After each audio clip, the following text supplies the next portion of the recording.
সালামু আলাইকুম প্রিয় শিক্ষার্থীরা, শাকিলস একাডেমিক এর পক্ষ থেকে তোমাদেরকে স্বাগতম। Confusion clearance and easy preparation for SSC 2026 এর অংশ হিসেবে আজকে আমরা যে অংশটুকু দেখব সেটা হচ্ছে চেঞ্জিং সেন্টেন্সেরই একটা অংশ। দেখো, আমরা আজকে দেখব সেটা হচ্ছে সিম্পল, কমপ্লেক্স, কম্পাউন্ড, এই অংশটা দেখব। অর্থাৎ চেঞ্জিং সেন্টেন্সের সবচেয়ে গুরুত্বপূর্ণ অংশ, এবং তোমরা অবশ্যই জেনে থাকবে যে এখান থেকে চেঞ্জিং সেন্টেন্সের 10 মার্কের ভেতরে এখান থেকে 3 থেকে 4 মার্ক এবং কোনো কোনো ক্ষেত্রে দেখা যাবে 5 মার্ক কমন পড়বে। অতএব এই সিম্পল, কমপ্লেক্স, কম্পাউন্ড, একটা বাক্য থেকে আরেকটা বাক্যের পরিবর্তন, এটা খুবই গুরুত্বপূর্ণ বিষয়। তো এটা শুধু গুরুত্বপূর্ণই না, তোমরা এটাও জানো যে এসএসসি ইংলিশ সেকেন্ড পেপার গ্রামারের ভেতরে সবচেয়ে কঠিন অংশ বলা যেতে পারে এই সিম্পল, কমপ্লেক্স, কম্পাউন্ড অংশ। তো আমরা এখানে সিম্পল, কমপ্লেক্স, কম্পাউন্ড অংশটাকে কিভাবে খুব সহজে প্র্যাকটিসের মাধ্যমে, কৌশলের মাধ্যমে এটা সিম্পল থেকে কমপ্লেক্স, কমপ্লেক্স থেকে কম্পাউন্ড, কম্পাউন্ড থেকে কমপ্লেক্স, কম্পাউন্ড থেকে সিম্পল এ পরিবর্তন করতে পারবো সেটা দেখব। তবে তোমরা অবশ্যই জানো যে এটা সিম্পল, কমপ্লেক্স, কম্পাউন্ড আমাদেরকে ভালোভাবে বুঝতে হলে অবশ্যই এখানে আরও অনেক অংশ আগে থেকে পড়া থাকতে হবে আমাদেরকে। যেমন আমাদেরকে ফ্রেজ সম্পর্কে জানতে হবে, ক্লজ সম্পর্কে জানতে হবে, আমাদেরকে ফিনিট ভার্ব সম্পর্কে জানতে হবে, নন ফিনিট ভার্ব সম্পর্কে জানতে হবে। এইসব বিষয়গুলো যদি আমাদের ভালোভাবে জানা থাকে তাহলে এই সিম্পল, কমপ্লেক্স, কম্পাউন্ডের কেন সিম্পল থেকে কমপ্লেক্স করার সময় এটা করলাম, আবার কমপ্লেক্স থেকে কম্পাউন্ড করার সময় আবার কেন পরিবর্তন আসে সেন্টেন্সের ভেতরে, এগুলো আমরা খুব সহজে বুঝতে পারবো।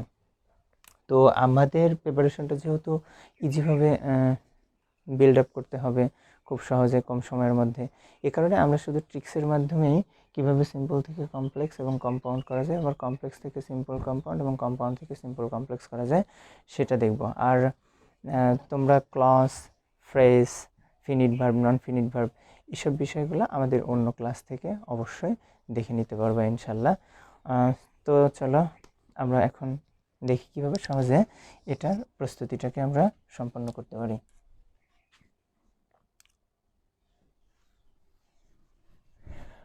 আমরা সহজভাবে প্রস্তুতি গ্রহণের জন্য যে কাজটা করব সেটা হচ্ছে, দেখো, একসাথে একেবারে মানে সিম্পল থেকে কমপ্লেক্স কি হবে, কমপ্লেক্স থেকে কম্পাউন্ড কি হবে, আমরা তা একবারে দেখে নেব। সিম্পল, কমপ্লেক্স, কম্পাউন্ড, এইটা দেখো আমরা লিখলেই তোমরা আশা করি বুঝতে পারবা যে কিভাবে করব।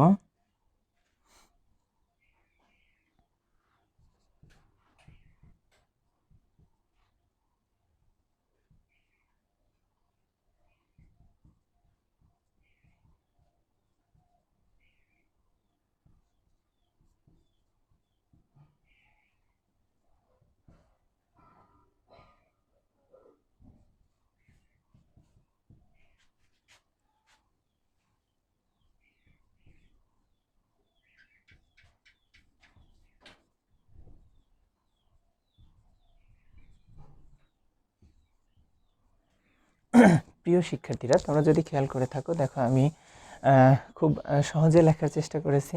আমরা সবসময় মনে রাখবো এভাবে যে যখনই একটা সিম্পল সেন্টেন্সে 2.2 থাকবে, 2.2 থাকবে, তখন এই সেন্টেন্সটাকে আমরা যখন কমপ্লেক্স করব তখন দ্যাট ব্যবহার করব। দেখো, দ্যাট ব্যবহার করব। এই দ্যাট ব্যবহার করার পরে আবার সাবজেক্ট ব্যবহার করব, এবং এখানে এই ক্ষেত্রে বলে রাখা দরকার সাবজেক্ট হিসেবে আমাদেরকে প্রোনাউন ব্যবহার করতে হবে, অর্থাৎ মূল সাবজেক্টের যে প্রোনাউন তা ব্যবহার করব। এরপরে ক্যান ব্যবহার করব, অর্থাৎ ক্যান নট অথবা কুড নট বসবে এবং ভার্বের 1 নম্বর বসবে। তো তারপরে যখন আমরা কম্পাউন্ড করব, কম্পাউন্ড করার সময় এখানে আমরা কনজাংশন হিসেবে অ্যান্ড ব্যবহার করব, এবং টু এর পরিবর্তে এক্ষেত্রে আমরা ভেরি ব্যবহার করব। আমরা একটা এক্সাম্পল দিয়ে বিষয়টা আরও বিস্তারিতভাবে ক্লিয়ার করি। দেখো, the man is too weak to walk, এই সেন্টেন্সটা। তাহলে যেহেতু 2.2 টু আছে, তার মানে সেন্টেন্সটা সিম্পল।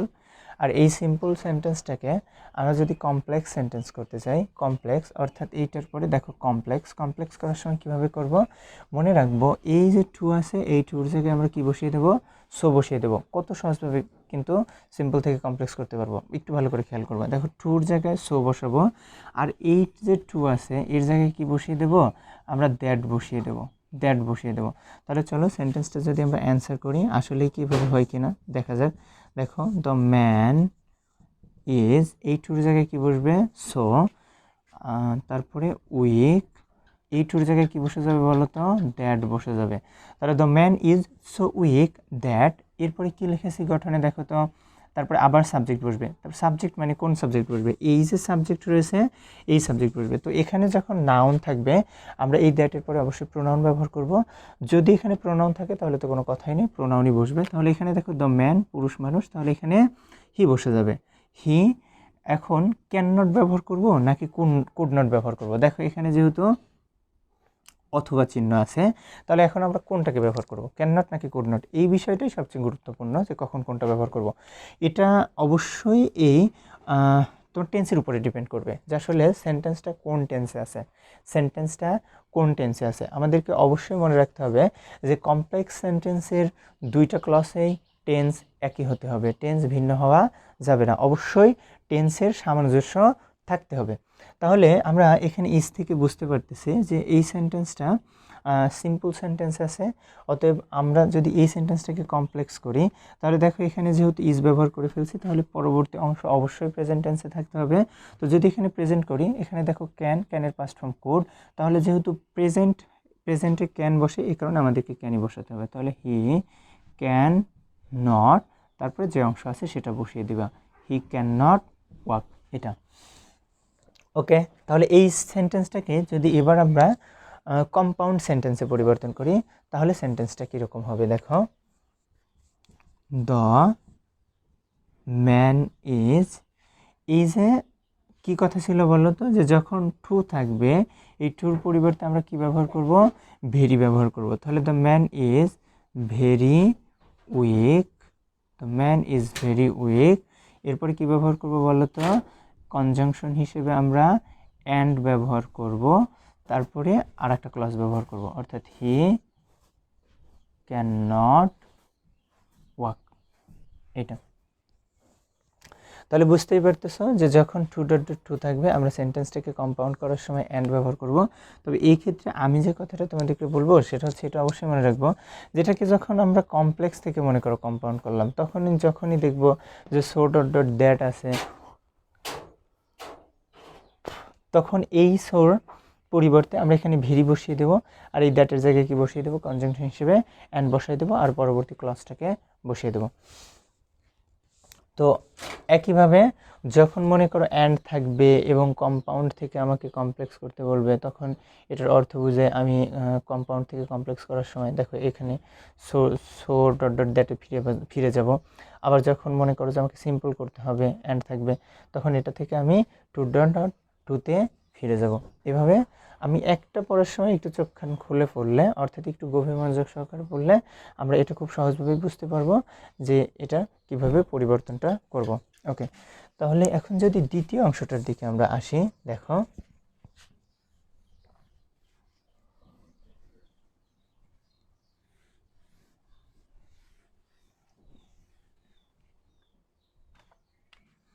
এখানে সিম্পলে যে অংশটা থাকবে সেটা হচ্ছে ইনস্পাইট অফ অথবা ডিসপাইট, এই অংশটা যদি থাকে আমরা কমপ্লেক্স করার সময় কি করব, কমপ্লেক্স করার সময় আমরা এখানে অলদো অথবা দো ব্যবহার করব, এবং কম্পাউন্ড করার সময় আমরা কি ব্যবহার করব, বাট ব্যবহার করব, এটা মনে রাখবো। এখানে আরেকটা যে জিনিস সেটা হচ্ছে এটা, যে দেখো ইনস্পাইট অফ অথবা ডিসপাইট, আমরা অধিকাংশ সময় দেখা যাবে যে অলদো বা দো আছে, এই সেন্টেন্সটাকে যখন সিম্পল করতে বলতেছে তখন আমরা কি করতেছি, ইনস্পাইট অফের পাশাপাশি আবার ডিসপাইট অফ বসিয়ে দিচ্ছি। এই ডিসপাইট অফ কিন্তু বসবে না, অর্থাৎ শুধু ডিসপাইট বসে, বাট ইনস্পাইটের সাথে অফ ব্যবহৃত হয়, এটা মাথায় রাখবো। তার মানে যখন সিম্পল থেকে কমপ্লেক্স করতে বলবে আমরা অলদো বা দো ব্যবহার করব, এবং সিম্পল থেকে যখন আমাদেরকে কম্পাউন্ড করতে বলবে আমরা বাট ব্যবহার করব। আবার যদি কমপ্লেক্স থেকে সিম্পল বলে, দেখো অলদো বা দো থাকলে ইনস্পাইট অফ, বাট থাকলে কি করব, ইনস্পাইট অফ ব্যবহার করে আমরা সেন্টেন্সটাকে পরিবর্তন করব। তাহলে চলো একটা এক্সাম্পল যদি আমরা দেখি।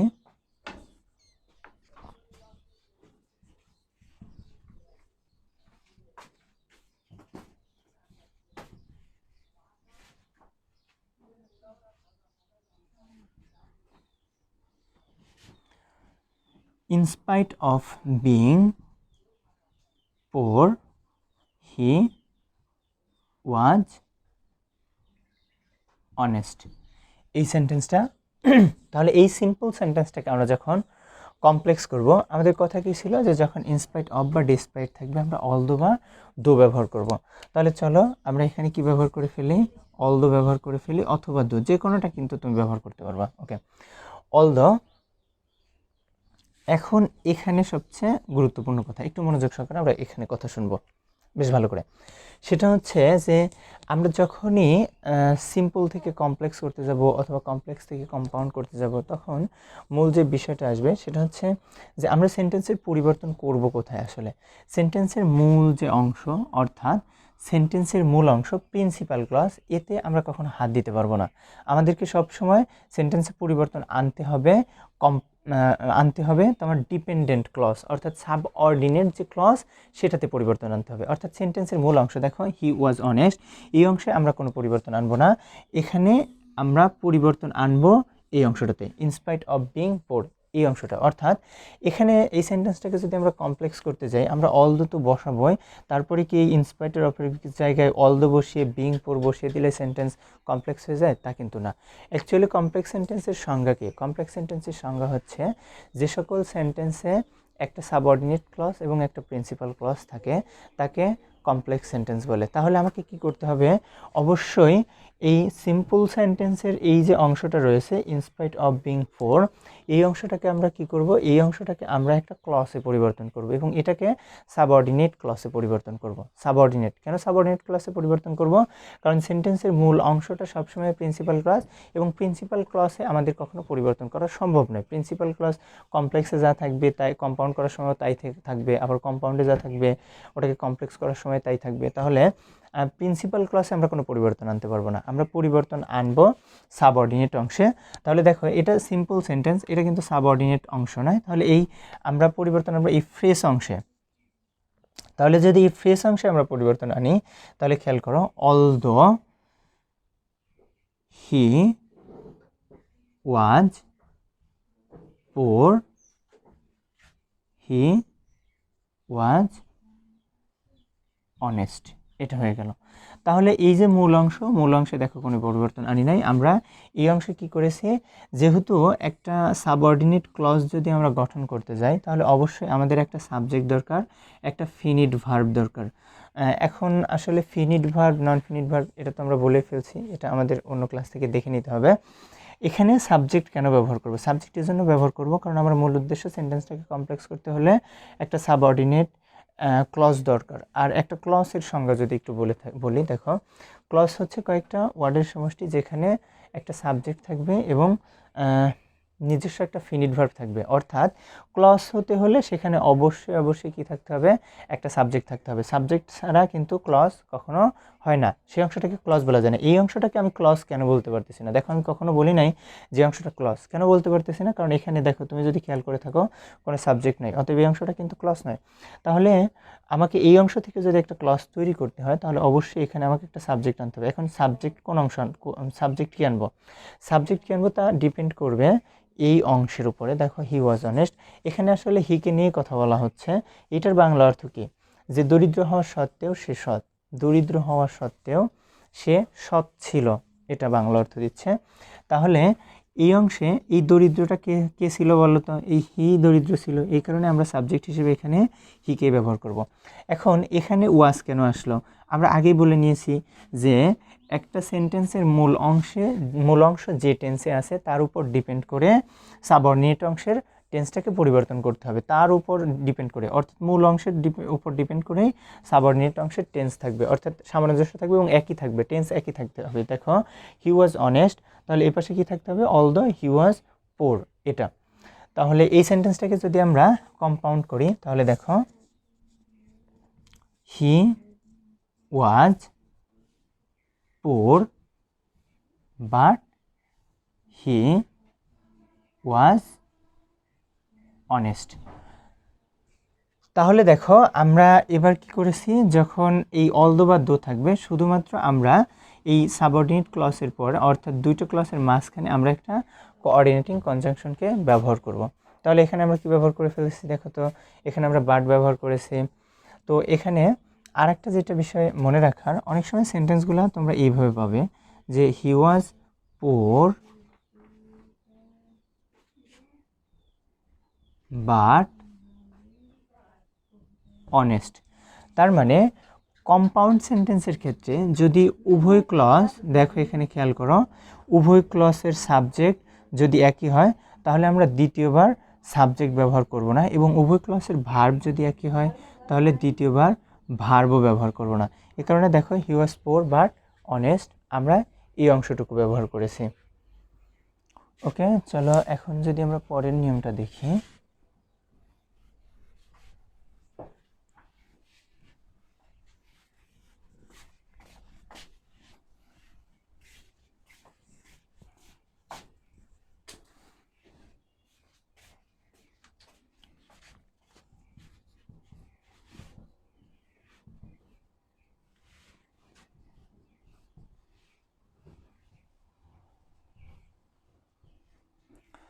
ওকে, কোনো সিম্পল সেন্টেন্সের শুরুতে যদি বাই প্লাস ভার্বের সাথে আইএনজি থাকে তাহলে সেই সেন্টেন্সটাকে আমরা যদি কমপ্লেক্স করতে যাই আমাদেরকে কী ব্যবহার করতে হবে, ইফ ব্যবহার করতে হবে। অর্থাৎ আমরা যে সাবঅর্ডিনেট ক্লজটা তৈরি করব সেই ক্লজের প্রথমে অবশ্যই আমাদেরকে ইফ রাখতে হবে, এবং যদি আমরা এই সিম্পল সেন্টেন্সটা থেকে কম্পাউন্ড করতে যাই তাহলে আমাদের কম্পাউন্ড সেন্টেন্সের কনজাংশন হিসেবে অ্যান্ড ব্যবহার করতে হবে। ওকে, চলো একটা এক্সাম্পল দেখি। By studying hard you can cut a good figure। এই সেন্টেন্সটা, তাহলে দেখো প্রথমে বাই আছে এবং ভার্বের সাথে আইএনজি আছে। তো এই সেন্টেন্সটাকে আমরা যখন কমপ্লেক্স করব মনে রাখবো এইভাবেই যে বাই প্লাস ভার্বের সাথে আইএনজি থাকলে কমপ্লেক্স করার সময় আমাকে ইফ ব্যবহার করতে হবে এটা। তাহলে ইফ ব্যবহার করব, দেখো you can cut a good figure, এটা সেন্টেন্সের মূল অংশ, এতে আমরা কোনো পরিবর্তন আনবো না, আমরা এই অংশ থেকে একটা সাবঅর্ডিনেট ক্লজ তৈরি করব। তো বাই প্লাস ভার্বের সাথে আইএনজি থাকলে সাবঅর্ডিনেট ক্লজ তৈরি করার জন্য আমরা সাবঅর্ডিনেটিং কনজাংশন হিসেবে ইফ ব্যবহার করব। ইফ এরপরে সাবজেক্ট ব্যবহার করব। কেন সাবজেক্ট ব্যবহার করব, এই অংশে কিন্তু সাবজেক্ট নেই তবু সাবজেক্ট বসবে কেন, তার এর ব্যাখ্যা আগেই বলে ফেলেছি যে যখনই আমরা একটা ক্লজ তৈরি করতে যাব তখন অবশ্যই আমাদেরকে এক ক্লজে সাবজেক্ট ব্যবহার করতে হবে। এখন সাবজেক্ট কোনটা বসবে সেটা ডিপেন্ড করবে সেন্টেন্সের মূল অংশের উপরে। তাহলে এখানে সাবজেক্ট ইউ, দেখো you can cut a good figure, তুমি ভালো রেজাল্ট করতে পারবে, বাই স্টাডিং হার্ড, তাহলে কঠোর লেখাপড়া করে তুমি ভালো রেজাল্ট করতে পারবে। তাহলে দেখো এখানে if you study hard, যদি তুমি কঠোর পড়াশোনা করো, তাহলে এখানে সাবজেক্ট হিসেবে আমরা ইউকে কেন ব্যবহার করলাম, কারণ এই অংশে ভালো রেজাল্ট ইউ করবে বা ভালো রেজাল্ট ইউ করতে পারে, ইউ করতে পারবে, তাহলে তো এখানে সাবজেক্ট পড়াশোনাটা কাকে করতে হবে, অবশ্যই ইউকেই করতে হবে। যদি পড়াশোনা মনে করো আমি করি আর তুমি ভালো রেজাল্ট করবে এমন হবে, অবশ্যই না। তাহলে এখানে সাবজেক্ট কী হবে, অবশ্যই ইউই হবে, অর্থাৎ ইফ ইউ স্টাডি হার্ড, যদি তুমি কঠোর পড়াশোনা করো, you can cut a good figure, এটা। ওকে, তাহলে এই সেন্টেন্সটাকে যদি আমরা কম্পাউন্ড করি তখন কি আসবে বলো তো, দেখো তখন এখানে এই অংশটাকে আমরা ইম্প্যারেটিভ করে ফেলবো, অর্থাৎ এই সাবঅর্ডিনেট ক্লজ আছে যেটা, এই অংশটাকে আমরা ইম্প্যারেটিভ করে ফেলবো, যে স্টাডি হার্ড এবং এখানে যে কমা রয়েছে এখানে আমরা কনজাংশন হিসেবে কাকে ব্যবহার করব? কনজাংশন হিসেবে অ্যান্ডকে ব্যবহার করব। Study hard and you can cut a good figure. এটা study hard and you can cut a good figure. এখন সবসময় কি কম্পাউন্ড করার সময় যদি বাই প্লাস ভার্বের সাথে আইএনজি থাকে বা ইফ ইউ স্টাডি অর্থাৎ ইফ যুক্ত ক্লজ থাকে, তাহলে কি আমরা প্রথম অংশটাকে সবসময় ইম্পারেটিভ করব? না, প্রথম অংশটাকে সবসময় ইম্পারেটিভ করতে পারবো না। অ্যাকচুয়ালি এই প্রথম অংশটাকে ইম্পারেটিভ করব যখন সাবজেক্ট ইউ থাকবে এখানে, অর্থাৎ সাবজেক্ট যদি ইউ থাকে তবেই আমরা এই প্রথম অংশটাকে ইম্পারেটিভ করব। যদি সাবজেক্ট ইউ ব্যতীত অন্য সাবজেক্ট থাকে তাহলে সেন্টেন্সটাকে আমরা কিভাবে লিখব একটু খেয়াল করো। শুধুমাত্র এখানেই পরিবর্তন দেখো যে বাই স্টাডিং হার্ড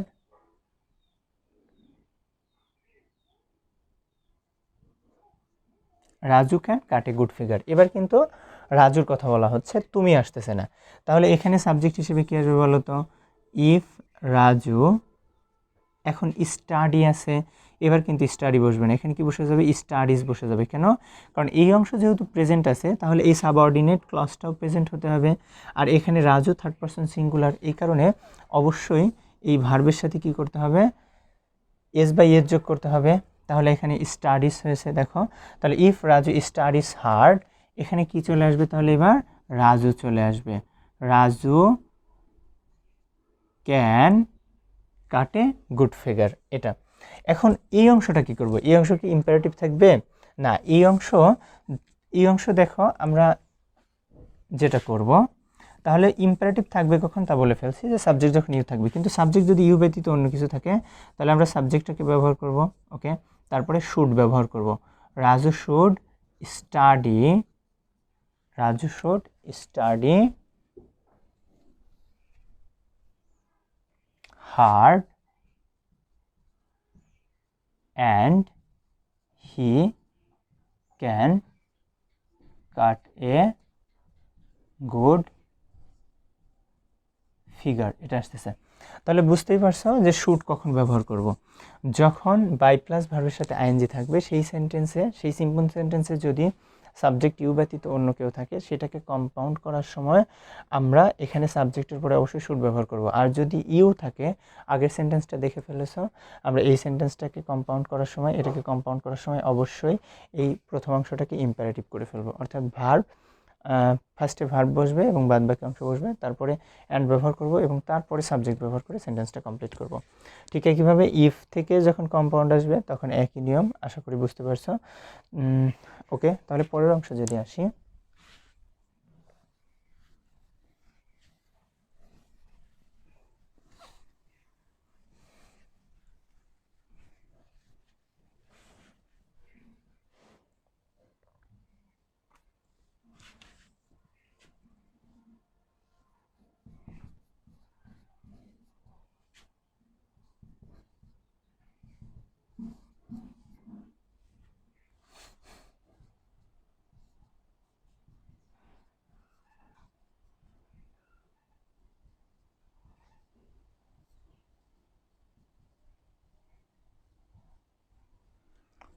অর্থাৎ উইদাউট প্লাস ভার্বের সাথে আইএনজি যদি কোনো সিম্পল সেন্টেন্সে থাকে সেই সেন্টেন্সটাকে আমরা যখন কমপ্লেক্স করব তখন ইফ প্লাস নেগেটিভ অথবা আনলেস ব্যবহার করে সেন্টেন্সটাকে কমপ্লেক্স করব এবং কম্পাউন্ড করার সময় আমরা এখানে কি ব্যবহার করব? অবশ্যই অর ব্যবহার করব। খেয়াল করো, এক্সাম্পল দিয়ে বিষয়গুলো আমরা ক্লিয়ার করব। Without studying hard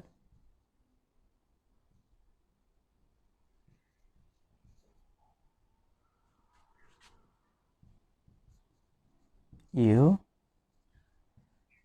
cannot pass in the exam। এটা রয়েছে দেখো। তাহলে এবার রয়েছে উইদাউট প্লাস ভার্বের সাথে আইএনজি। তাহলে এই সেন্টেন্সটাকে আমরা যখন কমপ্লেক্স করব তখন দেখো বাই প্লাস ভার্বের সাথে আইএনজির সময় শুধু ইফ লিখেছিলাম এবং ইফ প্লাস অ্যাফার্মেটিভ ছিল সেই অংশটা, ইফযুক্ত অংশটাকে কিন্তু আমরা নেগেটিভ করি নাই। তবে এখানে কি করতে হবে, ইফ প্লাস নেগেটিভ করতে হবে, অর্থাৎ ইফ যুক্ত ক্লজটা অর্থাৎ সাবঅর্ডিনেট ক্লজটা আমরা নেগেটিভ করব। আর যদি আমরা আনলেস ব্যবহার করি তাহলে সাবঅর্ডিনেট ক্লজটা নেগেটিভ করার কোনো প্রয়োজন হচ্ছে না, অর্থাৎ আনলেস ওয়ার্ডটা ব্যবহার করলে সাবঅর্ডিনেট ক্লজটা অটোমেটিক্যালি এটা নেগেটিভ হয়ে যাচ্ছে। কেন? কারণ আনলেস শব্দের বাংলা অর্থই হচ্ছে যদি না, ওই যে না চলে আসতেছে নেগেটিভ অর্থ দিচ্ছে। তাহলে চলো এটাকে যদি আমরা কমপ্লেক্স করি তাহলে এভাবে লিখতে পারবো, if you do not study hard you can not pass in the exam. এটা এই সেন্টেন্সটাকে কমপ্লেক্স করার জন্য আর একটা অপশন রয়েছে কিন্তু আনলেস। আমরা যদি আনলেস ব্যবহার করি, unless you study hard you can not pass in the exam, এটা থাকবে। অর্থাৎ এভাবে করতে হবে। তাহলে দেখো এই অংশ কি করলাম, যে যখন ইফ তখন কি করছি, ইফ ইউ ডু নট, এখন এই ডু নট না কি ডিড নট বসবে। অ্যাকচুয়ালি এটা ডিপেন্ড করতেছে এই যে প্রিন্সিপাল ক্লজের টেন্সের উপরে। দেখো প্রিন্সিপাল ক্লজে কি আছে, you can not pass in the exam, অর্থাৎ প্রেজেন্ট টেন্সে আছে, তাহলে এখানে অবশ্যই আমাকে এটাও প্রেজেন্ট করতে হবে, এই কারণে ডু নট চলে আসছে। যদি মনে করো এখানে ক্যান নট না থেকে কুড নট থাকতো তাহলে অবশ্যই আমি এখানে ডিড নট ব্যবহার করতাম। কেন? প্রিন্সিপাল ক্লজ পাস্ট টেন্সে, তাহলে আমাকে সাবঅর্ডিনেট ক্লজটাকে অবশ্যই পাস্ট টেন্সে করতে হবে। এরপরে আনলেস ইউ স্টাডি হার্ড, দেখো এই সেন্টেন্সটার একটু গঠনটা ভালো করে, এই ক্লজের গঠনটা একটু ভালো করে খেয়াল করে ফেলো। আনলেসের পরে সাবজেক্ট ব্যবহার করছি, এই ডু নট অংশটাকে কিন্তু আর আমরা ব্যবহার করি নাই। কেন ব্যবহার করলাম না? এর কারণ আগেই বলা হয়ে গেছে যে আনলেস ওয়ার্ডটা নিজে একটা নেগেটিভ অর্থ প্রকাশ করে, এটার বাংলা অর্থ দেয় যদি না। তাহলে আনলেস ইউ স্টাডি হার্ড, যদি না তুমি কঠোর লেখাপড়া করো, you can not pass in the exam, তুমি পরীক্ষায় পাস করতে পারবে না। এটা ওকে। এখন এটাকে যদি আমরা কম্পাউন্ড করি তাহলে দেখো পরিবর্তন আসবে কোথায়।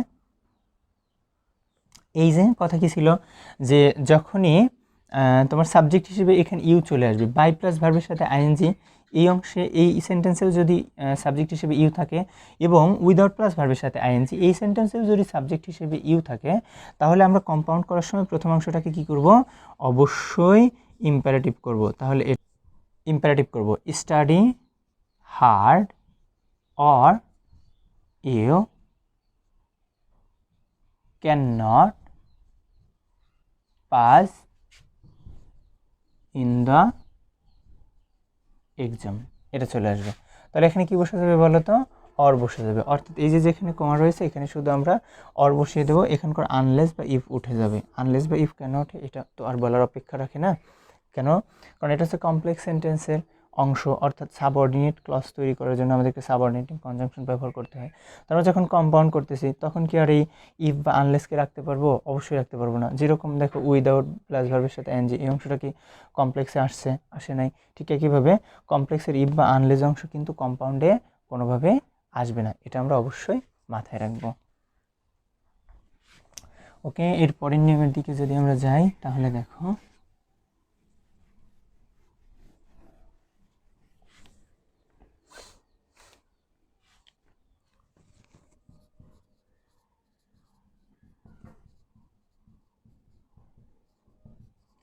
প্রেজেন্ট পার্টিসিপল যদি থাকে আফটার ব্যবহার করব, এখানে অ্যান্ড ব্যবহার করব। প্রেজেন্ট পার্টিসিপল বিষয়টাকে এটাকে সহজভাবে মনে রাখবে যে যখনই একটা সিম্পল সেন্টেন্সের শুরুতে ভার্বের সাথে আইএনজি থাকবে। যদি প্রেজেন্ট পার্টিসিপল সম্পর্কে বিস্তারিত অনেক কথা বলার থাকে, এটা তোমরা অন্য ক্লাস থেকে দেখে নেবে অবশ্যই প্রেজেন্ট পার্টিসিপল। তাহলে আমরা শুধু এখানে মনে রাখবো এটাকে সহজভাবে প্রেজেন্ট পার্টিসিপল শুধু বলে রাখলে বুঝতে কষ্ট হবে, যে একদম সেন্টেন্সের শুরুতে যখন ভার্বের সাথে আইএনজি থাকবে তখন কি করব। একটা এক্সাম্পল খেয়াল করো।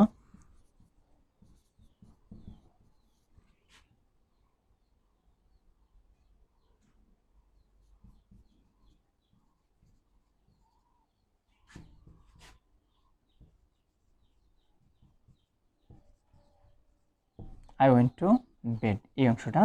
তাহলে এটাকে আমরা যখন কমপ্লেক্স করব তখন কি ব্যবহার করব, আফটার। অর্থাৎ আফটার ব্যবহার করে এই অংশটাকে আমরা সাবঅর্ডিনেট ক্লজ তৈরি করব এবং এটা সেন্টেন্সের মূল অংশ, এখানে কোনো পরিবর্তন করা যাবে না, অর্থাৎ মূল অংশে হাত দেওয়াই যাবে না, তাহলে এটাকে সাবঅর্ডিনেট ক্লজ তৈরি করব। ওকে, তাহলে এখানে প্রথমে কি ব্যবহার করে ফেলবো আমরা, আফটার ব্যবহার করে ফেলবো। ওকে, এরপরে দেখো সাবজেক্ট হিসেবে কি চলে আসবে, আই।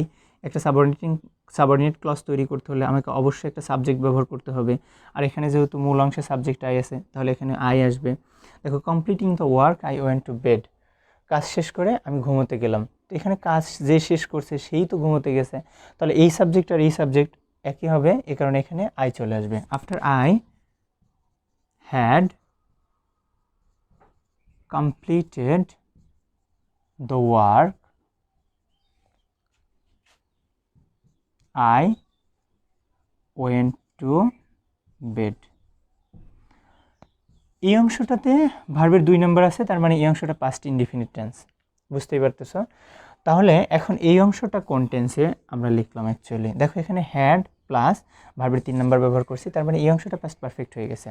এখন এই অংশটা পাস্ট পারফেক্ট হলো কেন, আসলে দেখো এটা একই রেঞ্জের মধ্যেই আছে, পাস্টের মধ্যেই আছে, এটা একটা কথা। এছাড়া আর একটা যেটা বিষয় সেটা হচ্ছে যে আফটার ওয়ার্ড এরপরে, অর্থাৎ কনজাংশন আফটারের পরে বা আফটার যুক্ত সেন্টেন্সের ক্ষেত্রে আমরা অবশ্যই জানি যে আফটারের পরের অংশ অবশ্যই পাস্ট পারফেক্ট টেন্সে লিখতে হয়। তোমরা এর আগে অবশ্যই পাস্ট পারফেক্ট টেন্স পড়ার সময় জেনে থাকবা যে পাস্ট পারফেক্ট টেন্স যুক্ত সেন্টেন্সগুলো আফটার এবং বিফোর দ্বারা যুক্ত থাকে।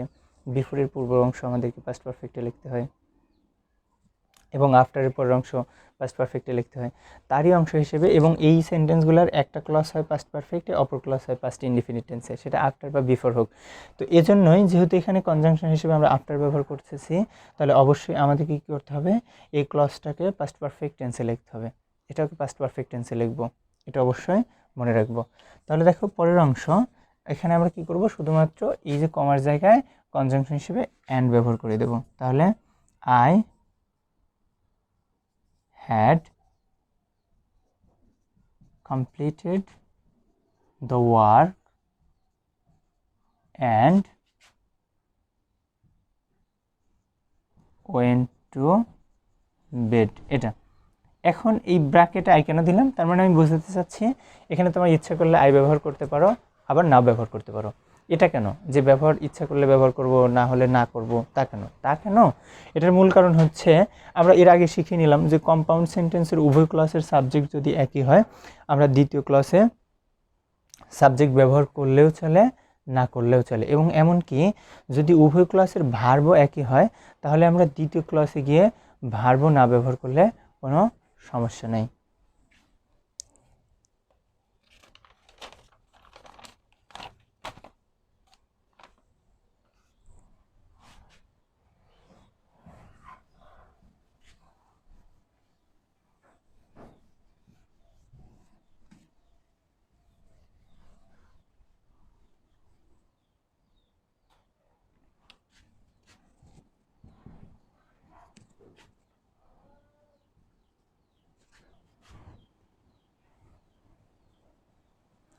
এবার খেয়াল করো, যখন একটা সিম্পল সেন্টেন্সে সময়ের উল্লেখ থাকবে তখন সেই সেন্টেন্সটাকে আমরা যখন কমপ্লেক্স করব, অর্থাৎ মূল সেন্টেন্সের মূল অংশ বাকি রেখে আমরা যে অংশটাকে সাবঅর্ডিনেট করব, সেই সাবঅর্ডিনেট ক্লজ তৈরি করার ক্ষেত্রে আমাদেরকে কনজাংশন হিসেবে হোয়েন ব্যবহার করতে হবে এবং কম্পাউন্ড করার সময় আমরা কনজাংশন হিসেবে অ্যান্ডকে ব্যবহার করব। একটু যদি খেয়াল করো,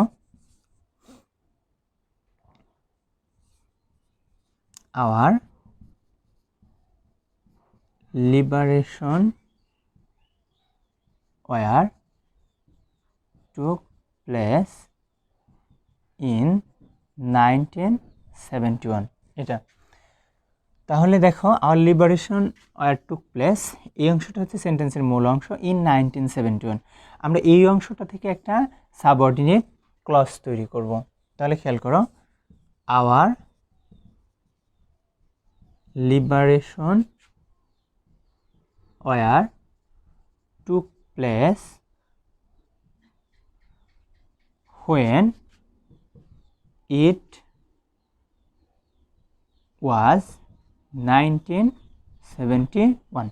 তাহলে দেখো এই যে সময় আছে এই সময়ের অংশটুকু থেকে আমরা একটা সাবঅর্ডিনেট ক্লজ তৈরি করব এবং এরপরে হোয়েন ব্যবহার করব। সাবঅর্ডিনেট ক্লজ তৈরি করার জন্য কিভাবে ব্যবহার করব দেখো, হোয়েন ব্যবহার করব, সাবজেক্ট হিসেবে ইট ব্যবহার করব, আর এখানে একটা ভার্ব ব্যবহার করব, সেটা টেন্স অনুযায়ী হবে। দেখো সেন্টেন্সের মূল অংশে টুক আছে, এটা ভার্বের 2 নাম্বার, অতএব আমাকে অবশ্যই সাবঅর্ডিনেট ক্লজের টেন্সটাকে পাস্ট ইনডিফিনিট করতে হবে, কেননা এখানে পাস্ট ইনডিফিনিট আছে।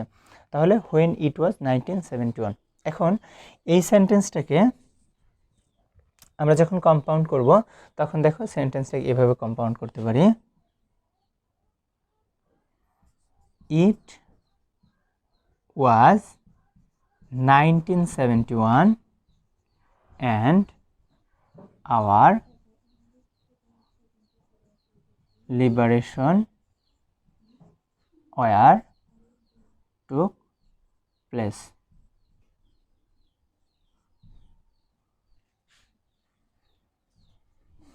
এটা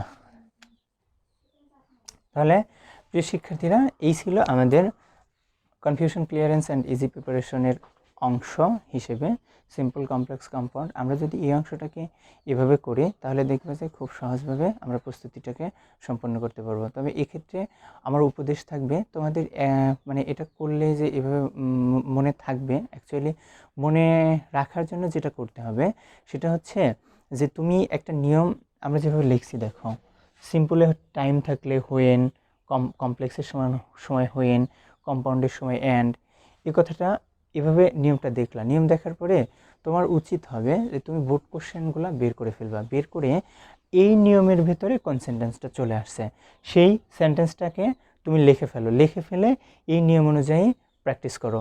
এবং এখানে আমরা যে কথাগুলো বলছি যে সিম্পল থেকে কমপ্লেক্স করার সময় কিভাবে করব, কোন কনজাংশনটাকে ব্যবহার করব, সাবজেক্ট হিসেবে কাকে ব্যবহার করব, টেন্স কোন টেন্সটা হবে, কার উপর টেন্স ডিপেন্ড করবে, এই বিষয়গুলো কী করব অবশ্যই মাথায় রেখে আমরা যদি পরিবর্তন করি, বোর্ড কোশ্চেনগুলো যদি সলভ করি তাহলে দেখবা যে অবশ্যই কমন পড়বে। শুধু কমনই না, কমন না পড়ে যদি নতুন সেন্টেন্স আসে, আসলে কমন পড়া বলতে বিষয়টাকে যে তুমি যা পড়ে গেছো, যা শিখে গেছো তার ভিতরেই আসছে। তো তুমি তো শিখে যাচ্ছ, শুধু বোর্ড কোশ্চেনই সলভ করতে বলতেছেন, তোমাকে শিখতে বলতেছি। এভাবে যদি তুমি শিখেছো তাহলে অবশ্যই তুমি এখানে এটাতে ভালো একটা প্রস্তুতি নিতে পারবা। ওকে, আজকের মতো এই পর্যন্তই। আসসালামু আলাইকুম।